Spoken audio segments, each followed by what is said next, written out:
एक गांव में एक बेकरी हुआ करता था। उसका मालिक था मित्रा।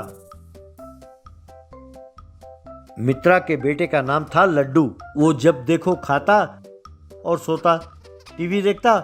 इसके अलावा वो कोई काम नहीं करता था। वो अपने पिताजी के बेकरी में आता और वहाँ जो कुछ था खाता रहता था। इस बात को लेकर मित्रा उसे डांटता था, पर लड्डू को कोई परवाह नहीं थी।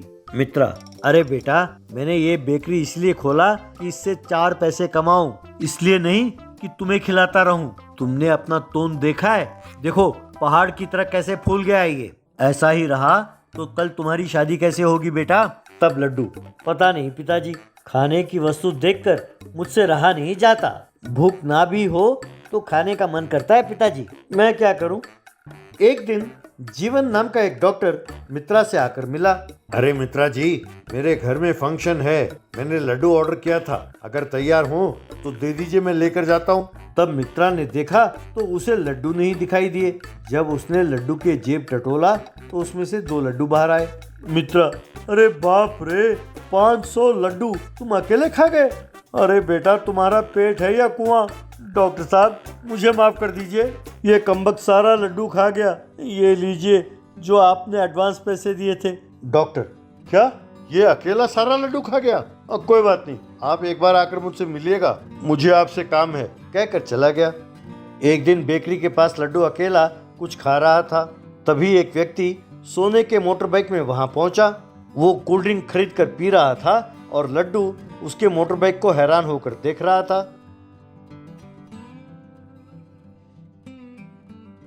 वो व्यक्ति, बेटा, यहाँ सेठ चमनलाल का घर कहाँ है?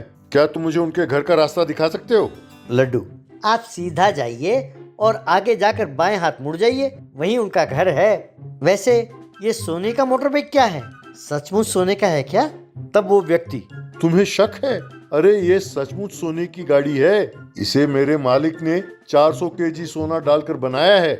उन्होंने मुझे सेठ चमनलाल को ये बाइक देने के लिए कहा और मुझे यहाँ भेजा, कहकर वहां से चला गया।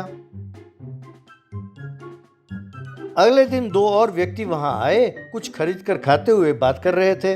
उनमें से एक व्यक्ति, अरे यार, क्या तुम्हें पता है, सेठ चमनलाल के दोस्त ने उन्हें एक सोने का मोटर बाइक भेजा है। अगर वो अपने खेत में रखें तो शक हो जाएगा। इस डर से उन्होंने पास ही मित्रा के खेत में अंडरग्राउंड घर बनाकर उसमें मोटर बाइक को छुपा कर रखा है। इस बात से बेखबर है ये निकम्मा लड्डू। हमें किसी भी तरह मित्रा के खेत को खोदकर उस मोटरसाइकिल को चुरा कर ले जाना होगा। ये सुनकर लड्डू, अरे कमीनों, चोरों, हमारे खेत पर नजर पड़ी है तुम्हारी। मैं भी देखता हूँ कि तुम उस मोटरसाइकिल को कैसे चुराते हो। वो मोटरसाइकिल मुझे चाहिए, ऐसा सोचा। बाद में एक फावड़ा लेकर वो अपने पिताजी से, पिताजी, मैं अब खेती का काम करूँगा। आप ही कहते थे ना कि हमारे खेत को मुझे संभालना चाहिए, बस अब से मैं खेती करूँगा, कहकर वहाँ से चला गया।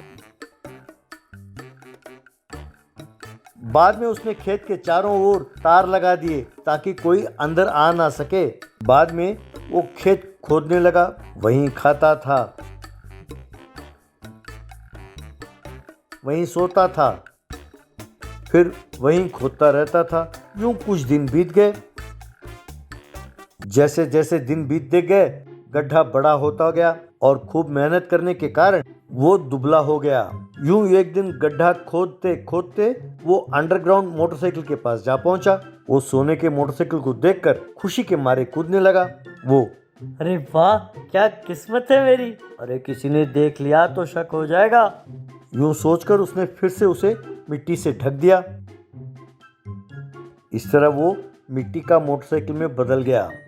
उस मोटरसाइकिल को लेकर वो सीधा घर पहुंचा। उसने अपने पिताजी को सारी बात बताई और, देखा पिताजी, मैंने कैसा बढ़िया काम किया है, आपको यकीन नहीं होता ना?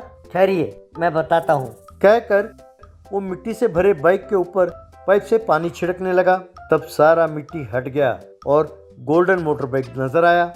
तब मित्रा, बेटा, ये सब एक नाटक है।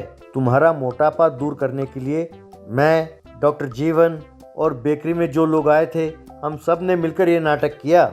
डॉक्टर साहब ने बताया था कि तुम्हें एक ईटिंग डिसऑर्डर की बीमारी है, इससे भूख ना लगने पर भी खाते रहते हैं। उन्होंने कहा है कि दवाई लेने से ये बीमारी ठीक हो सकती है। हम चाहते थे कि तुम मेहनत करो और वजन कम करो, इसीलिए ये नाटक किया। बुरा ना मानना बेटा, कहकर उस वाटर पाइप से फिर से मोटरसाइकिल के ऊपर पानी छिड़का। बस उसके ऊपर जो सोने की परत चढ़ी थी वो हटी और एक साधारण मोटर बाइक उनके सामने खड़ा था। लड्डू अपनी गलती को जान गया। तब से मेहनत करके वो काम करने लगा और अपना वजन को कम करने लगा।